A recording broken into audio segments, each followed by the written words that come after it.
اعوذ باللہ من الشیطان الرجیم بسم اللہ الرحمن الرحیم۔ السلام علیکم عزیز طلبہ، یہاں پر آج ہم جو موضوع ڈسکس کرنے جا رہے ہیں، جس کے بارے میں ہم بات چیت کرنے جا رہے ہیں، وہ ہے مثنوی کے لوازمات۔ مثنوی کی تیاری میں جن طرح کی جو ہے وہ ضرورت یا جن کی ضرورت ہوتی ہے وہ درج ذیل ہے۔ مثنوی کی اگر ہم کسی بھی چیز کو تیار کرتے ہیں تو اس کے اندر کوئی نہ کوئی ترکیب تو لگائی جاتی ہے، تو مثنوی کی تیاری میں بھی جو ہے وہ چند ایک ترکیبوں کا استعمال ہوتا ہے، ان کے بارے میں جو ہے وہ ہم ابھی ان ڈیٹیل ڈسکس کریں گے۔ اب مثنوی جو ہے وہ مسلسل نظم ہونے کی حیثیت سے اپنے شامل فطری ربط کی جو ہے وہ متقاضی ہوتی ہے۔ فطری ربط کی جو ہے وہ متقاضی، اب مثنوی جو ہے نا وہ مسلسل نظم ہونے کی حیثیت سے، مطلب ایک مسلسل نظم ہے، تو یہ ایک مسلسل نظم ہونے کی حیثیت سے اپنے اشعار میں جو ہے وہ فطری ربط کی جو ہے وہ متقاضی ہوتی ہے۔ واقعات کو حقیقت سے قریب تر ہونا چاہیے، مطلب ایسے واقعات ہوں مثنوی کے جو حقیقت کے قریب تر ہوں، ٹھیک ہے۔ مثنوی جہاں ہم نے پڑھا کہ مسلسل نظم ہونے کی حیثیت سے اپنے اشعار میں فطری ربط کی متقاضی جو ہے وہ ہوتی ہے۔ واقعات کو حقیقت سے قریب تر ہونا چاہیے۔ واقعات کے بیان میں واقعے کی جزائیت نگاری میں ایک جو ہے وہ آہنگ کا سماع موجود ہونا چاہیے، مطلب واقعات کے جو بیان میں جو ہے وہ واقعے کی جو جزائیت نگاری میں جو ہے وہ ایک ہم آہنگ کا سماع جو ہے وہ موجود ہونا چاہیے۔ واقعات کے بیان میں جو واقعے کی جزائیت ہے نا، اس کی ایک خاص اس کے اندر ربط ہونا چاہیے واقعے کی جزائیت نگاری میں جو ہے وہ، کہ وہ جو سماع باندھے۔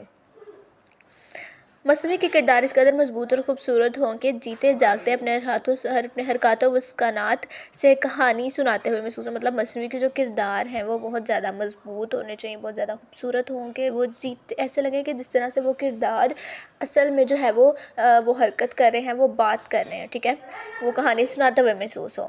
اب مثنوی کے کرداروں کی جو روانی میں تضاد کا پہلو نہیں ہونا چاہیے، یہ خاص بات ہے کہ مثنوی کے جتنے بھی کردار ہیں ان میں جو ہے وہ تضاد کا پہلو جو ہے وہ ان کی روانی میں تضاد کا پہلو موجود نہیں ہونا چاہیے۔ مثنوی کی زبان جو تشبیہات، استعارہ اور علم بیان کے موقع کی مناسبت سے ہم آہنگ ہونا ضروری ہے۔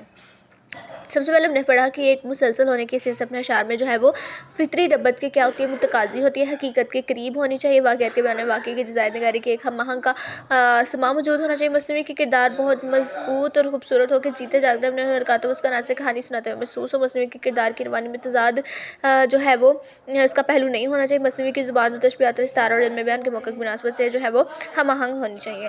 مثنوی میں عموماً ثقیل الفاظ استعمال نہیں ہوتے، ٹھیک ہے، اس کے اندر زیادہ وہ ثقیل الفاظ جو ہے وہ اس کے اندر استعمال ہوتے ہیں۔ ہر شعر میں جو ہے وہ قافیہ تبدیل ہو جاتا ہے، اس سے شاعر کے لیے آسانی ہوتی ہے، اور یوں بہترین سے بہترین شعر جو ہے وہ مثنوی کا حصہ بنتے چلے جاتے ہیں، مطلب مثنوی جو ہے وہ ثقیل الفاظ جو ہے اس میں استعمال نہیں ہوتے، ہر شعر میں جو ہے وہ قافیہ جو ہے وہ تبدیل ہوتا جاتا ہے، جس سے شاعر کے لیے جو ہے وہ آسانی ہوتی ہے، اور یوں بہتر سے بہتر شعر مثنوی کا حصہ بنتے چلتے ہیں۔ مطلب مثنوی کی خوبصورتی اور دل فریبی منظر نگاری دلکشی میں جو ہے وہ مزید اضافہ ہو جاتا ہے۔ یہی وجہ ہے کہ اکثر مثنوی کے اشعار ضرب المثل معلوم ہوتے ہیں، اکثر اوقات ایسا ہوتا ہے کہ مثنوی کے جو اشعار ہیں وہ ضرب المثل معلوم ہوتے ہیں۔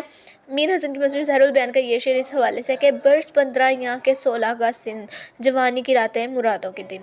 اب مشہور اردو مثنویاں جو ہے وہ میر حسن کی مثنوی سحر البیان، جس کی تخلیق کو 2 صدیوں سے زائد کا عرصہ بیت گیا، مطلب میر حسن کی یہ جو مثنوی ہے اس کو 2 صدیوں سے زائد کا عرصہ جو ہے وہ گزر گیا، آج بھی اس کی غیر معمولی اہمیت میں کسی طور کمی واقع نہیں ہے۔ اس کے کچھ اشعار ہیں جو آج ابھی میں پڑھوں گی۔ تب ہجر گھر دل میں کرنے لگی، در اشک سے چشم بھرنے لگی، خفا زندگانی سے ہونے لگی، بہانے سے جا جا کے سونے لگی۔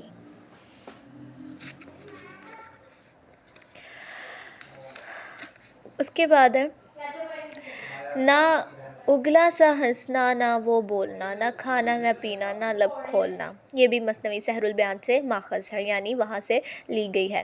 اس کے بعد پنڈت دیا شنکر نسیم کی مثنوی گلزار نسیم مقبولیت کے اعتبار سے اہم ہے، جو کہ گل بقاولی کا قصہ ہے۔ اس مثنوی کی قبولیت کی وجہ اس کا جو ہے وہ لکھنوی انداز ہے۔ منہ دھونے جو آنکھ ملتی ہوئی، پر آب و چشم حوض پر آئی، دیکھا تو گل ہوا ہوا ہے، کچھ اور ہی گل کھلا ہوا ہے، گھبرائی کہ ہے کہ کدھر گیا گل، جھنجھلائی کہ کون دے گیا جل، ہے میرا پھول لے گیا کون، ہے مجھے خار دے گیا کون۔ مثنوی گلزار نسیم سے ماخذ ہے۔ مرزا غالب کی مثنوی قادر نامہ کو البتہ اتنی اہمیت حاصل نہیں، لیکن اس کا خاصا اس کی مقصدیت ہے۔ قادر اور اللہ اور یزدان خدا ہے، نبی مرسل پیغمبر رہنما، پیشوائے دین کو کہتے ہیں امام، وہ رسول اللہ کا قائم مقام ہے، صحابی دوست خالص تاب ہیں، جمع اس کی یاد رکھ اصحاب ہیں۔ آگ کا آتش اور آذر نام ہے، اور انگارے کا اخگر نام ہے۔ مثنوی قادر نامہ سے ماخذ ہے۔ نواب مرزا شوق کی مثنوی زہر عشق اپنی اریانی کے سبب بدنام زمانہ ٹھہری، مطلب اپنی اریانی کے سبب جو ہے وہ اتنی زہر عشق جو مرزا شوق کی تھی اتنی مقبول نہیں ہوئی۔ اس کے علاوہ حفیظ جلندری مثنوی شاہ نامہ اسلام جو اسلامی تاریخ پر مبنی ہے، اور محسن کا کوروی اپنی نعتیہ مثنوی کے حوالے سے جو ہے وہ اب بے حد مقبول ہے۔ یہاں پر ہمارا جو ہے وہ لیکچر اختتام پر ہوتا ہے۔ امید کرتی ہوں کہ آپ کو سمجھ آئی ہوگی۔ اللہ حافظ۔